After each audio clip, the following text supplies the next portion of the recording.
பல பேர் இயற்கை வாழ்வியல்ல இருக்கிறாங்க. ஆனா நல்லா இல்ல. டெய்லி யோகா பண்றோம்ல, டெய்லி தியானம் பண்றோம்ல, நல்ல ஃபுட் தானே சாப்பிடுறோம். இருந்தும் ஏன் நம்ம உடம்பு நல்லா இல்ல, மனசு நல்லா இல்லன்னு ஒரு சந்தேகம். பஞ்சகோச தத்துவம் புரியவில்லை என்றால் நாம் முழுமை அடைய முடியாது. நிறைய பேர் எனக்கு மெயில் பண்றாங்க, ஃபோன் பண்றாங்க, நேர்ல பார்க்கும்போது கேட்கறது என்னன்னா, இந்த பஞ்சகோச கிரியா அப்படின்னு என்னன்னு கேட்டீங்கன்னா, முதல்ல பஞ்சகோசம்னு என்னன்னு பார்க்கலாங்க. அப்ப அன்னமய கோஷம்னா என்னன்னா, கண்ணுக்கு தெரிகிற ஸ்தூல உடம்பு. பிராணமய கோஷம்னா என்னன்னா, கண்ணுக்கே தெரியாம நம்ம உடம்புல இருக்கிற 5 கோஷங்களையும் ஒழுங்குபடுத்தும் வித்தைக்கு பேர் தான் பஞ்சகோச கிரியா. பல பேர் இயற்கை வாழ்வியல்ல இருக்கிறாங்க. ஆனா நல்லா இல்ல. பல பேர் தியானம் ரெகுலரா செஞ்சுட்டு இருக்கிறாங்க. அதுல சில பேர் நல்லா இல்ல. புரிஞ்சுக்குங்க. இந்த யோகா ரெகுலரா செய்யறவங்க, தியானம் ரெகுலரா செய்யறவங்க, இயற்கை வாழ்வியல் இருக்கிறவங்க, நல்ல பொருளை மட்டும்தான் நான் சாப்பிடுவேன்னு சொல்றேன். இவங்களும் சில நேரங்கள்ல நல்லா இல்லை. அவங்களுக்கு ஒரு சந்தேகம் வருது. எல்லாம் ஒழுங்கா தானே பண்றோம். டெய்லி யோகா பண்றோம்ல, டெய்லி தியானம் பண்றோம்ல, நல்ல ஃபுட்டு தானே சாப்பிட்றோம். இருந்தும் ஏன் நம்ம உடம்பு நல்லா இல்லை, மனசு நல்லா இல்லைன்னு ஒரு சந்தேகம். பஞ்சகோச தத்துவம் புரியவில்லை என்றால் நாம் முழுமை அடைய முடியாது. புரிஞ்சுக்குங்க. இந்த பஞ்சகோச தத்துவத்தை இப்ப நான் பேச வேண்டிய ஒரு கட்டாயத்தில் இருக்கிறேன். ஏன்னா நிறைய பேர் எனக்கு மெயில் பண்றாங்க, ஃபோன் பண்றாங்க, நேர்ல பார்க்கும்போது கேட்கறது என்னன்னா, நான் எல்லாமே நல்லா தான் பண்றேன், ஆனா நல்லா இல்லை, எங்கேயும் மிஸ் ஆகுது அப்படிங்கிற கேள்வி. இந்த பஞ்சகோச கிரியா அப்படின்னு என்னன்னு கேட்டீங்கன்னா, முதல்ல பஞ்சகோசம்னு என்னன்னு பார்க்கலாங்க. 5 கோஷங்கள் சேர்ந்தது பஞ்சகோசம். பஞ்சம்னா 5. 1 அன்னமய கோஷம், 2 பிராணமய கோஷம், 3 மனோமய கோஷம், 4 விஞ்ஞானமய கோஷம், 5 ஆனந்தமய கோஷம். இந்த 5ம் ஒன்று சேர்ந்ததுதான் பஞ்சகோச கிரியா. கிரியான்னா செயல், அபியாசம், பயிற்சி. அன்னம்னா என்ன? உணவு. உணவுன்னு சொல்லலாம், உடல்னு சொல்லலாம். உணவால் உருவாக்கப்பட்ட உடல். அப்ப அன்னமய கோஷம்னா என்னன்னா, கண்ணுக்கு தெரிகிற ஸ்தூல உடம்பு, பிசிக்கல் பாடி. இந்த பிசிக்கல் பாடி இருக்கு இல்லைங்களா, உடல். இந்த உடலில் ஏற்படும் பிரச்சனைகள் அதை சரி செய்கிற தத்துவத்தை புரிஞ்சுக்கிறதா அன்னமய கோஷத்தை சரி செய் அப்படின்னு சொன்னா என்ன அர்த்தம்னா, அன்னமய கோஷ கிரியா அப்படின்னா உடலை, கண்ணுக்கு தெரிந்த ஸ்தூல உடலை ஒழுங்குபடுத்தும் வழிமுறைகள், பயிற்சிகள். அடுத்தது பிராணமய கோஷம்னா என்னன்னா, கண்ணுக்கே தெரியாம நம்ம உடம்புல இருக்கிற மூச்சு, பிராணன் சொல்லலாம், ஆறான்னு சொல்லலாம். கண்ணுக்கு தெரிஞ்சது அன்னமய கோஷம். கண்ணுக்கு தெரியாம அது நம்ம உடல்ல இருந்து கொஞ்சம் விலகி இருக்கும். ஒரு பலூன் கற்பனை பண்ணுங்க. அந்த பலூனுக்குள்ள ஒரு பொருளை போடுங்க. அந்த பொருள் தான் உடம்புன்னா அந்த பலூன் தான் பிராண உடல்.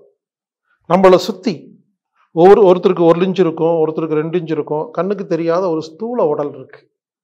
இதுக்கு பேரு பிராணமய கோஷம்னு பேருங்க. அந்த எனர்ஜி, அந்த பிராணம் தான் நமது உடலை இயக்கிட்டு இருக்கு. அந்த பிராணனை ஒழுங்குபடுத்தும் பயிற்சிகளை கற்றுக்கொண்டு அதில் என்ன சிக்கல்னு கண்டுபிடிச்சு அதை சரி பண்றது தான் பிராணமய கோஷம், பிராணமய கோஷ சிகிச்சை இல்லைன்னா கிரியா.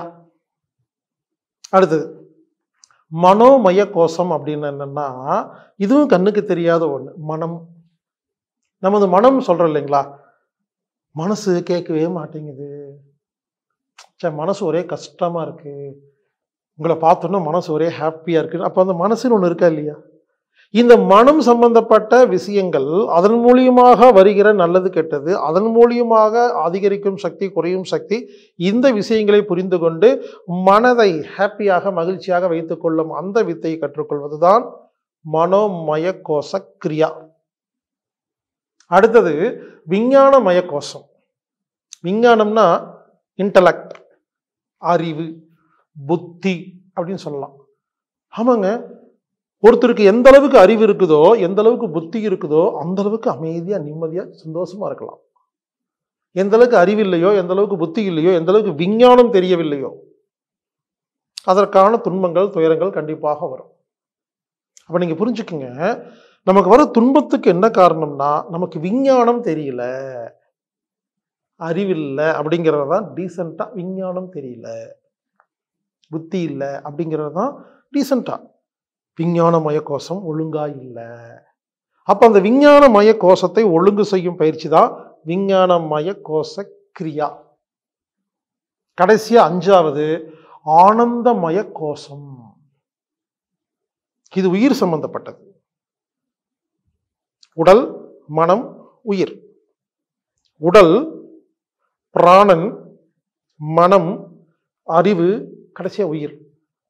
அந்த உயிரில் ஏற்படும் பிரச்சனைகள், உயிரில் ஏற்படும் பதிவுகள், நல்லது கெட்டது, உயிரோட சந்தோஷம், உயிரோட துன்பம், இது உயிர் சம்பந்தப்பட்ட, ஆன்மா சம்பந்தப்பட்ட அந்த இடங்கள்ல ஒழுங்கு பண்ணி ஆன்மா, நம்ம சிரிக்கிறது சிரிப்பு அது வேற. ஆன்மா மகிழ்ச்சியா இருந்துச்சுன்னா அதற்கு பெயர் ஆனந்தம்.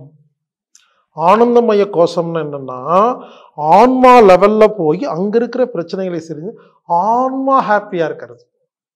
இப்ப புரிஞ்சுக்குங்க, பஞ்ச கோஷ கிரியா அப்படின்னா என்னன்னா, அன்னமயத்தையும், பிராணமயத்தையும், மனோமயத்தையும், விஞ்ஞானமயத்தையும், ஆனந்தமயத்தையும், இந்த 5 மயத்தையும், 5 கோஷங்களையும் ஒழுங்குபடுத்தும் வித்தைக்கு பேர் தான் பஞ்ச கோஷ கிரியா.